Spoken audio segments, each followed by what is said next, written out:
I work, and then it's economics and finance. Yeah.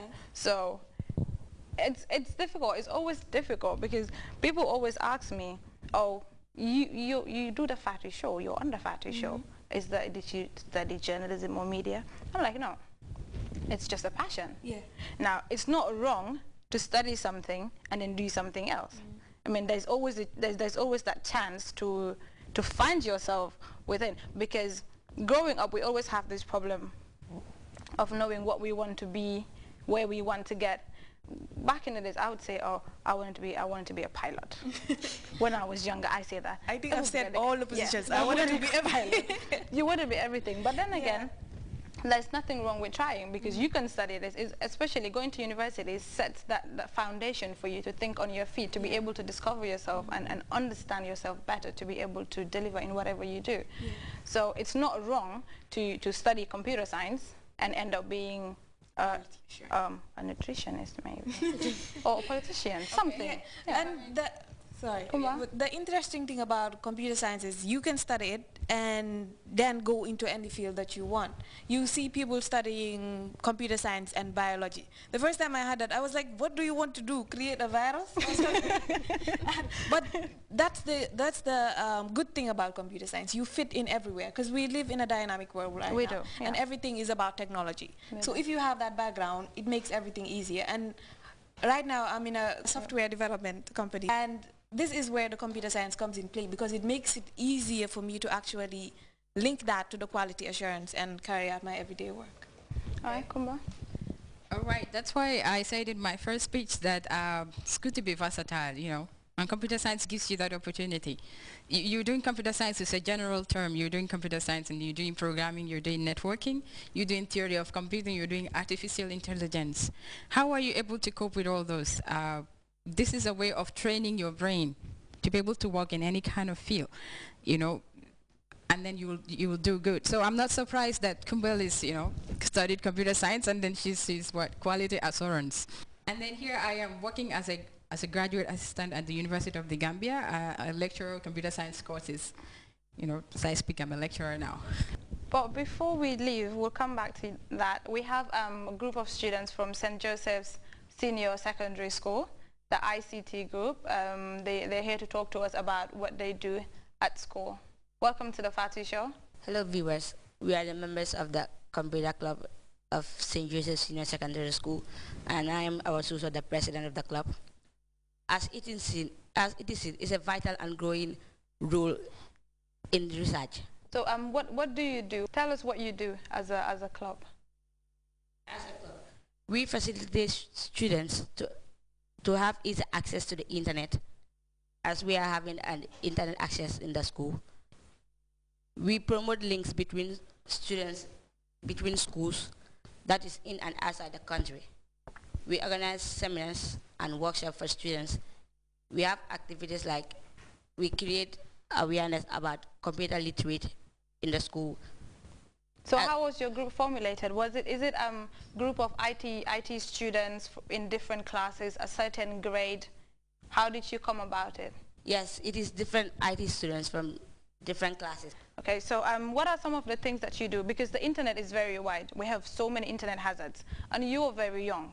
You're going to school now. How do you control some of the things that happen? Is it mainly ICT, information and technology, communication, or are you into these social networks, Facebook, MySpace, Twitter, and other websites? Well, we try to avoid computer hazards by not logging into social websites. Are they blocked? Yeah. Do you have blocked? They're blocked. Yes, we are brought up in the school with good morals. So when we are told not to do something, we do not do it. So we try not to log into those social websites, and we have antiviruses in order to block viruses that will infect the computer. We just focused on web browsing, doing our research work, and also using Microsoft Words and other applications. Well done. We actually have two labs, actually. One is having internet access, but the other is not. But we use both of them. Okay. So you have a seminar coming up soon. Yeah. Tell us about it. The seminar that we are organizing is there to sensitize people about the different components in the computer and to tell them that ICT is not only limited to male or to boys alone, but it's also to girls.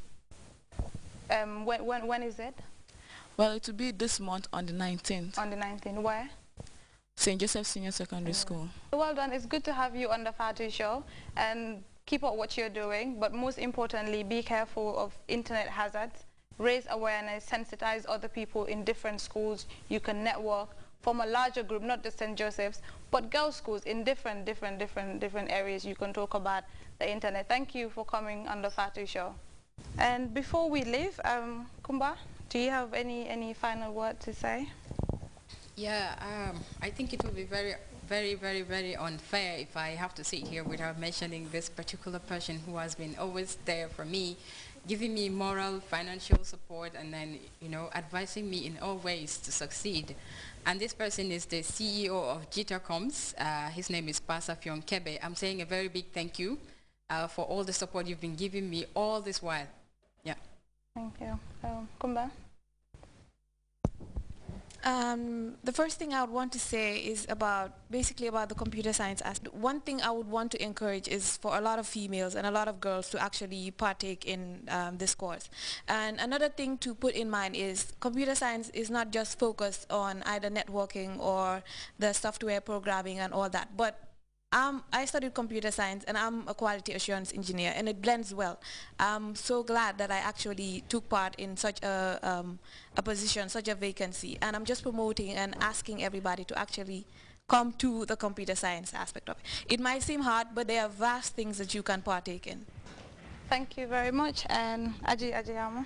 Well, what I have to say is, like you said, most females are afraid of mathematics. So I'm encouraging all these girls, all the actuaries I know in the Gambia, 4 of us are females, and we've done pretty well. So I'm encouraging all the girls to get into actuarial science. It's a very diverse field. But then where can you do this though? Because you can't really study it in Gambia, can you? No, you can't. But there are so many universities in the UK. I think there are a couple in Ghana, USA, Canada, and all those European countries where you can do it at. Margot, you're a marketing manager. Yeah. Tell us, what's the inspiration? What do you have to tell to young girls who wants to do marketing? I'll just like to encourage them. Marketing is a really good field, and you're a really important person of the company. Right. But I like to tell these young girls that it's okay to say no, and that you can make it in the company, and you can make it forward, and you can close deals without having to degrade yourself. And you don't expect men to respect you if you don't respect yourself. You can't. Respect is earned, not deserved.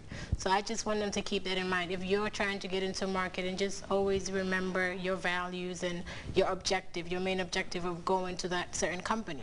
And it's not always about trying to fit in. It's not always trying to have what the other person has, so you're going to do whatever you have to do just to get it. No, it's not about that. If you're marketing a really good company and you have your objective of going there and you're trying to get a sale, if you're from a good company and if your sales tactics are correct, you will get the sale. You don't have to degrade yourself. And if you are in that position or in that situation where someone is trying to disrespect you or someone is trying to do certain things, just remove yourself from that situation. It's okay. Don't go back to that company, or it saddens me how these young girls have just changed in Gambia. Since I've been back, I've been seeing like crazy things going on and crazy stories, especially when it comes to girls marketing. But then again, it's not just marketing. It's always the background, and everybody has a story. Everyone has their own story. Right. Now it's difficult. You might be from an okay family, a well-to-do family. I mean, they're doing quite well for themselves. You really don't have much or massive responsibility. Some girls, it's difficult for them. It's an entire family. Right. They have to go to work. They have to earn something.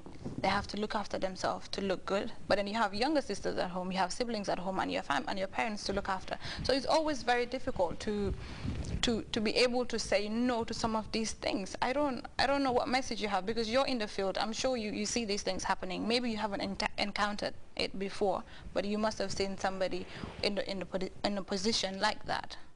Yeah. Well, okay, everyone has problems, everyone has issues.